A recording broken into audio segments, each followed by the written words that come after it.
Welcome back! Today on Dialed In DIY, I want to show you how you can make an awesome cup of coffee using this device that I've been using for years. It's cheap, it's not too tough to use, and it looks like a plunger. But guess what? It makes a great cup of coffee and you can use it on the go at home, traveling, at work, camping, visiting family, or in some special circumstances like I'll explain at the end of the video. These key factors that you see listed on the screen are what I believe really add the most to a good cup of coffee. I've used a lot of different devices over the years, and I found that this AeroPress does a great job of making a lot of different types of coffee, including espresso. So sit back and watch these basic steps as you see how you're just 2 minutes away from an awesome cup of coffee.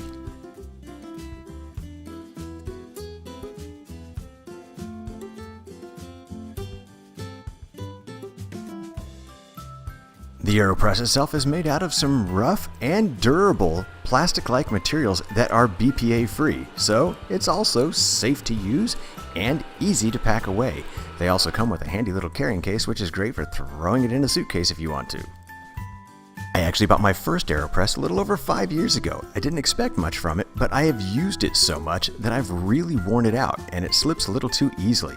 That's why I really need the preheat process.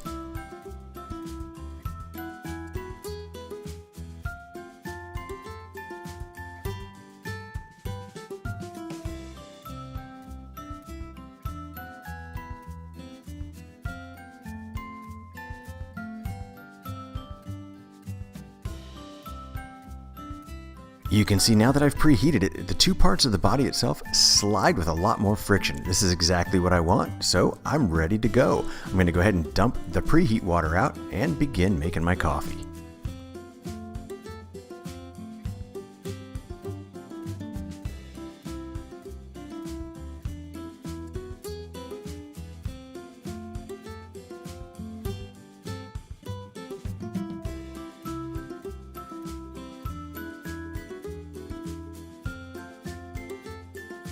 Here's a helpful little user tip. At lower elevations, water boils at about 212 degrees Fahrenheit, which means your water straight off a boil is going to be a little bit too hot for making coffee. You want to let it cool a little bit so you don't end up with a little bit of extra burnt flavor in your final coffee.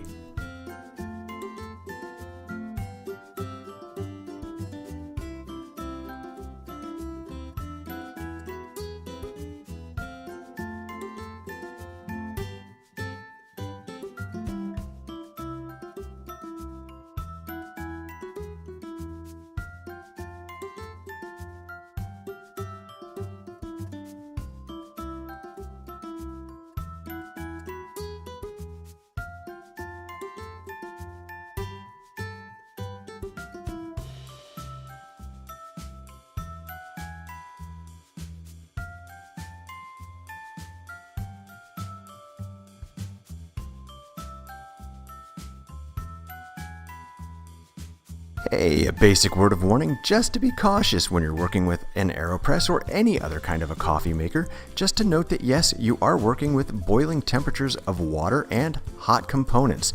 You want to really make sure that you're careful so that you or anyone else around doesn't accidentally get burned while you're making your awesome cup of coffee.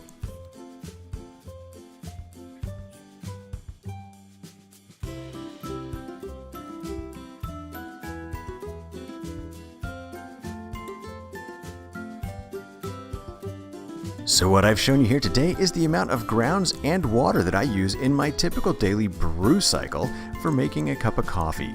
It ends up resulting in about just over 2 shots of espresso. If straight espresso's not your cup of choice, there's an easy conversion to turn it directly into a cup of cafe americano, which is essentially a normal cup of coffee.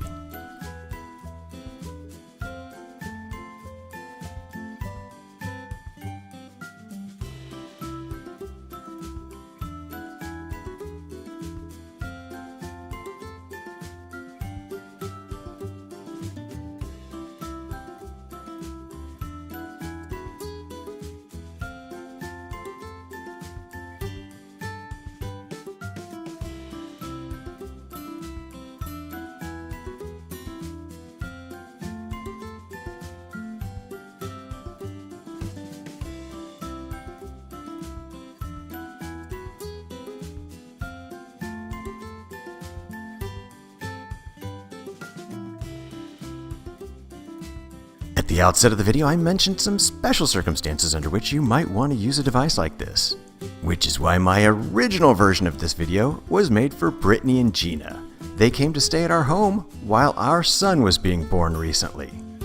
Although we have many different ways to make coffee in our home, including 2 different siphon makers, we do not have a standard coffee maker. So I made this short little video to help them start their day with a nice cup of joe. Thanks for stopping by Dialed In DIY today. I hope you enjoyed the video, and I hope you have an opportunity to use an AeroPress sometime in the future. If you liked the video or got a little bit of something out of it, let me know with a thumbs up. While you're here, feel free to check out some of my playlists because I have videos covering a whole range of different kinds of DIY activities, and if you're interested, go ahead and subscribe. I'd love for you to come on back because there'll be plenty more Dialed In DIY to come.